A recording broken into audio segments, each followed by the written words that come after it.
Monsieur Holmes, nous avons besoin de votre aide pour localiser un diplomate qui arrivait par bateau en provenance des États-Unis. C'est un Américain. C'est un économiste important qui devait rencontrer notre ministre des Finances. Il était porteur d'un message très important pour éviter une nouvelle crise comme celle de 1929. Nous savons, d'après ce qu'on nous a dit, qu'il est monté à bord du navire, mais qu'il n'est jamais arrivé à Londres. Il ne nous a pas contactés.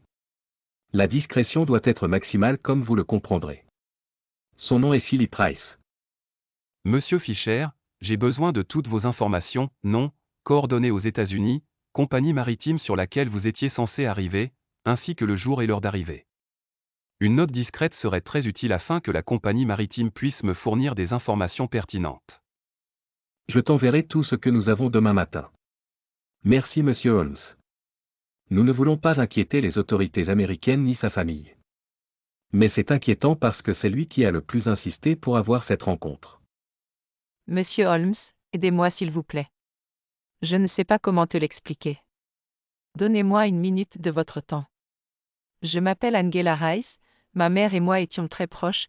Après sa mort, elle m'a averti dans mes rêves de dangers comme le fait que j'avais une tumeur à l'abdomen, ce qui était vrai.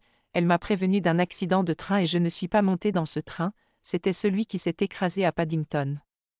Vous pourriez penser que je suis fou, mais elle m'a prévenu 3 fois maintenant que mon cousin Philippe est en danger et m'a exhorté à vous retrouver, car vous seul pouvez l'aider. Je vous paierai en plusieurs fois ce que vous me facturez. Il vient de m'écrire qu'il venait en Angleterre. Vous voyez, il est anglais, ma tante travaillait et ma mère prenait soin de nous deux, nous étions comme des frères et sœurs, elle l'aimait beaucoup. Quand elle avait 10 ans, ma tante a épousé un Américain et a été emmenée aux États-Unis. Il m'écrivait de temps en temps, mais nous ne nous sommes plus jamais revus. Je devais revenir le 8 juin, mais cela fait 4 jours et il n'est pas apparu. Mais le problème, c'est l'angoisse de ma mère, qui m'avertit du ciel qu'elle a besoin d'aide, et je ne sais pas quoi faire. Madame, j'aimerais vous aider, mais si nous écoutions tous les cauchemars des bons voisins, nous n'aurions pas le temps de résoudre les vrais problèmes. Vous êtes inquiet parce qu'il n'est pas arrivé. Laissez-lui du temps, il appellera et tout sera clair. Bonne nuit. Madame, comment s'appelle votre cousine? Que faites-vous et quand devez-vous arriver? Il s'appelle Philip Rice, il est banquier, il travaille à la Réserve fédérale des États-Unis, il est très important et il aurait dû arriver il y a 4 jours. Excusez-moi, je ne voulais pas vous déranger. D'accord, Madame Rice, dites-moi, avez-vous des photos de lui, ou vous a-t-il dit où il séjournait ou pourquoi il venait à Londres? Il m'a écrit qu'il arriverait il y a 4 jours sur le paquebot Sunset mais je ne l'ai pas vu, il n'est pas arrivé, j'ai demandé. Il avait mon adresse, Monsieur Holmes n'est pas arrivé, et d'après le rêve sur ma mère, je sais qu'il a des ennuis, elle m'a dit de venir vous voir. Selon les données du navire, Watson a embarqué 426 passagers et en a débarqué 426. Il n'y a aucun rapport sur son entrée en Angleterre. Comment descendre d'un bateau sans être détecté par l'immigration? Vous échangez les rôles avec un marin qui a ses papiers en règle. Ensuite, notre homme descend par la porte des employés du navire. Nous devons comparer les listes, déterminer qui est monté à bord du navire en tant que passager et qui était marin, et si des marins apparaissent sur la liste des passagers. Mettons-nous au travail, Watson. Êtes-vous le marin Roger Dent du Sunset? Je m'appelle Sherlock Holmes et voici le docteur Watson. Nous aimerions votre aide pour retrouver une personne disparue. Je suis Dante, si je peux vous aider, je serai heureux de le faire. Vous êtes à l'heure, nous partons demain à minuit. Nous recherchons un homme nommé Philip Rice qui est monté à bord du navire mais n'a pas débarqué. Cependant, le même nombre de passagers ont débarqué à Londres qu'à New York. Nous comparons la liste des passagers et vous apparaissez comme un marin débarquant parmi eux, et sur la liste du personnel qui a débarqué, votre nom apparaît à nouveau. Nous avons déjà confirmé que Rice n'est pas resté sur le navire.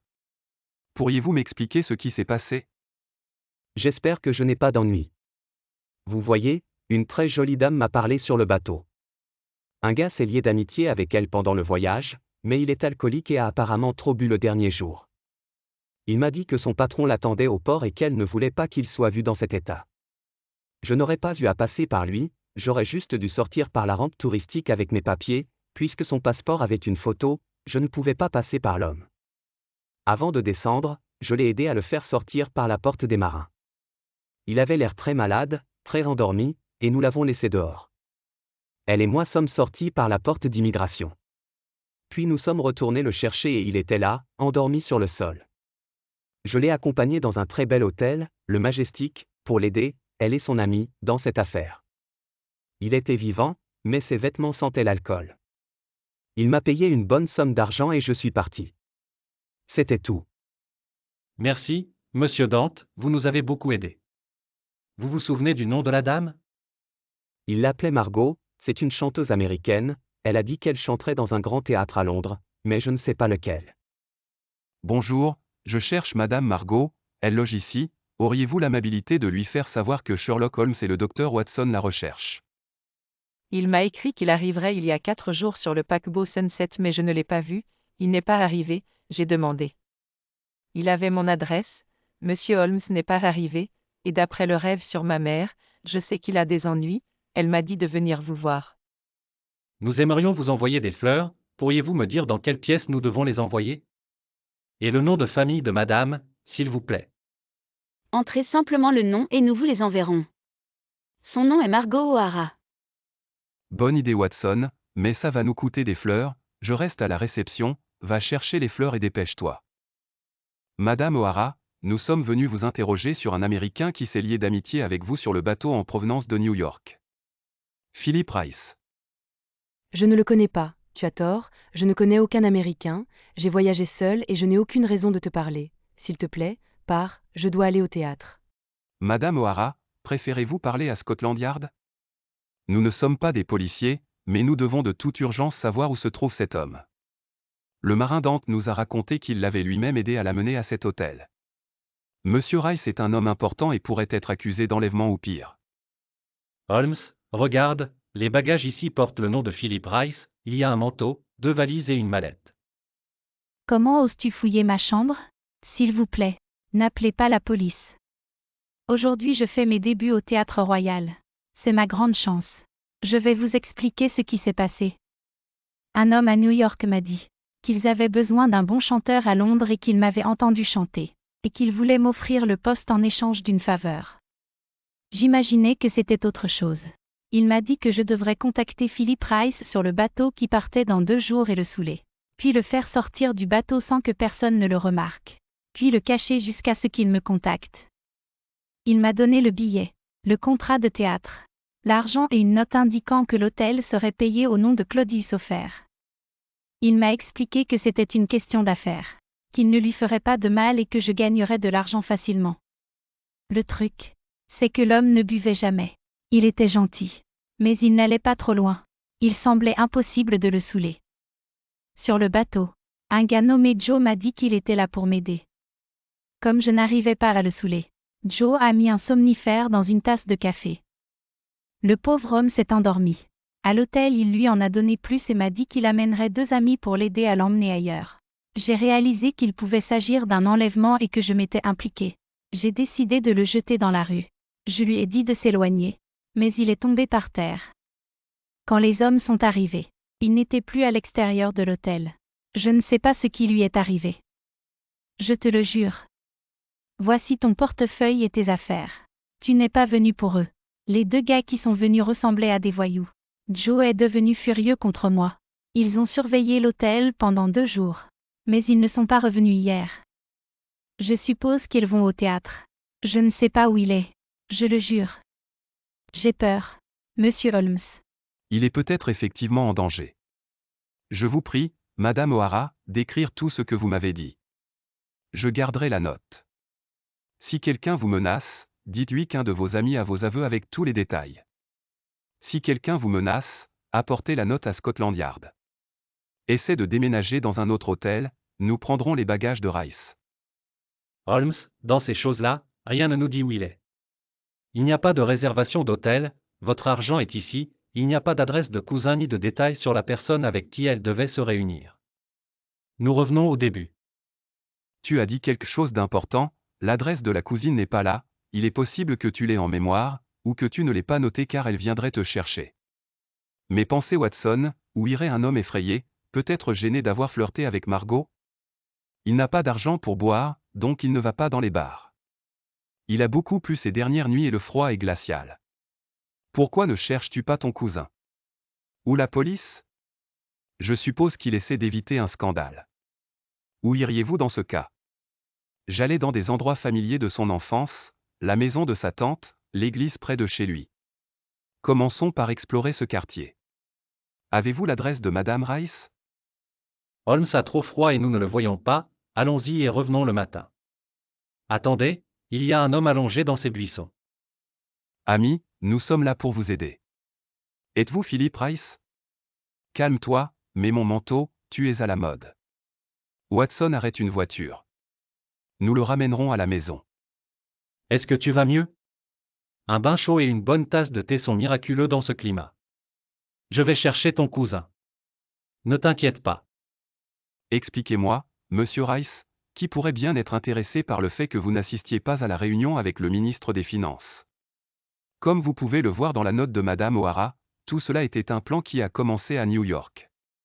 Pouvez-vous me dire de quelles questions vous auriez à traiter à Londres? Je suis venu parler à votre gouvernement d'une idée visant à éviter une nouvelle dépression comme celle de 1929. L'économie mondiale est vulnérable à ces crises en raison des caractéristiques inhérentes au système. Ma proposition était de modifier les détails sans changer les principes fondamentaux du libre-échange. À New York, ils se sont moqués de moi. Pour mieux m'expliquer, je vous dirai que la Grande Dépression de 1929 fut l'une des crises économiques les plus dévastatrices du XXe siècle. Tout a commencé aux États-Unis avec l'effondrement de la bourse de Wall Street le 29 octobre 1929, connu sous le nom de Mardi Noir. Cet événement a marqué le début d'une récession économique mondiale qui a duré plus d'une décennie. Cela était essentiellement dû à une cascade d'erreurs, une spéculation boursière excessive. De nombreuses personnes ont investi dans des actions avec de l'argent emprunté, ce qui a créé une bulle financière. Puis, après le krach boursier, de nombreuses banques ont fermé, laissant des millions de personnes sans accès à leurs économies. L'incertitude économique a conduit à une réduction drastique des dépenses et des investissements. La concentration des richesses dans quelques mains limitait le pouvoir d'achat de la majorité de la population. Les conséquences furent qu'aux États-Unis, le chômage atteignit 25% et dans certains pays, 33%. De nombreuses familles ont perdu leurs maisons et leurs moyens de subsistance.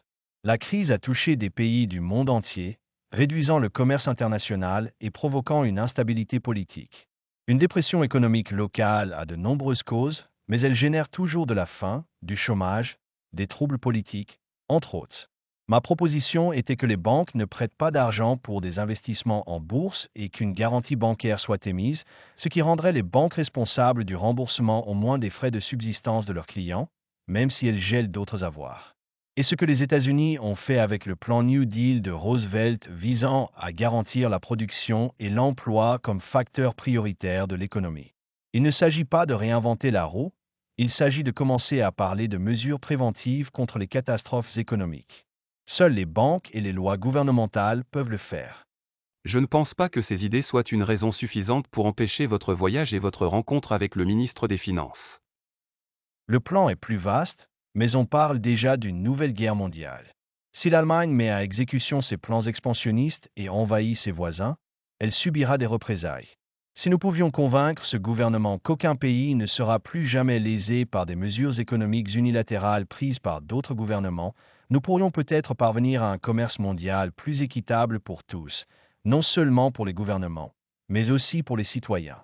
Beaucoup de gens pensent qu'il est possible de dominer les peuples par la force comme dans l'Antiquité. Eh bien, demain nous t'accompagnerons au ministère des Finances, ils sont très inquiets pour toi. Non, Monsieur Holmes, je suis très gêné, ce serait un scandale. J'ai de la famille, rien n'est arrivé à Madame O'Hara, mais personne ne me croira. C'est exactement ce qui m'est arrivé et je dois payer pour mon erreur. Monsieur Rice, il y a quelque chose de plus grand que la justice, cela s'appelle la miséricorde. Votre idée est un projet de miséricorde pour le monde entier, et Dieu vous a protégé pour que vous puissiez terminer votre œuvre. Pensez-vous qu'il soit juste de refuser au monde une idée qui pourrait sauver des vies et des biens? Holmes, excusez-moi pour le temps. Une dame est venue à Scotland Yard pour signaler une conspiration et nous a dit que vous étiez au courant d'un possible enlèvement. Elle nous a fait une confession écrite. Est-ce que tu sais quelque chose à ce sujet? Inspecteur Hollard, je peux vous dire que la personne disparue a été retrouvée, il s'agit de Monsieur Rice. Monsieur Rice, souhaitez-vous déposer une plainte? Peux-tu le faire demain si tu veux? Et une question personnelle, selon Madame O'Hara, ils n'ont pas réussi à le saouler même s'il était à moitié conscient. Comment a-t-il fait? Je ne dis jamais non à un whisky. Inspecteur, je suis alcoolique. J'ai commencé à boire parce que mon beau-père me battait beaucoup et me forçait à boire. L'alcool m'a rendu engourdi, j'ai fini par dormir dans la rue et manger des ordures. Un jour, un énorme chien a croisé mon chemin dans la rue, s'est jeté sur moi à distance, et le seul endroit où j'ai pu trouver refuge était une réunion des alcooliques anonymes. Nous, les alcooliques, reconnaissons que nous avons une maladie qui nous enchaîne à l'alcool. Nous sommes impuissants face au vice. Là, on m'a appris à croire que Dieu est plus grand que moi et peut me rendre la raison, me libérer de mon esclavage. Alors, confiant dans l'amour et la puissance de Dieu, nous plaçons nos vies sous la garde du Seigneur Dieu Tout-Puissant. Nous devons reconnaître nos défauts et nos faiblesses et les placer aux pieds de Dieu. Je peux vous assurer que c'est la force de Dieu, et non la nôtre, qui nous garde purs. Et non, je ne déposerai aucune plainte. C'est un cas étrange depuis le début. Holmes, dis-moi, as-tu déjà cru au rêve d'Angela Rice? Watson, la Bible est pleine de révélations données à l'homme par Dieu sous diverses formes, y compris les rêves. La difficulté est de distinguer s'il s'agit d'un message de Dieu ou non. Il est plus que crédible que nous soyons au milieu d'un autre monde plus grand que celui perçu par nos sens.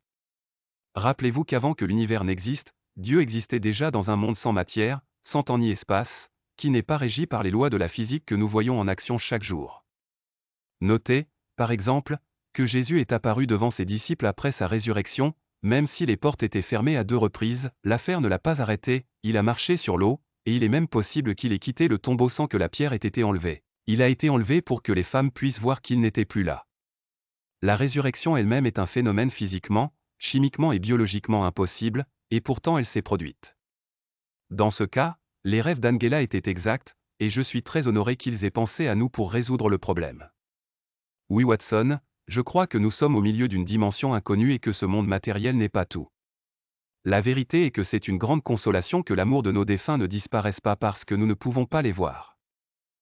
Si vous avez apprécié notre vidéo, vous nous seriez très utile en l'aimant, en vous abonnant à la chaîne et en activant la cloche.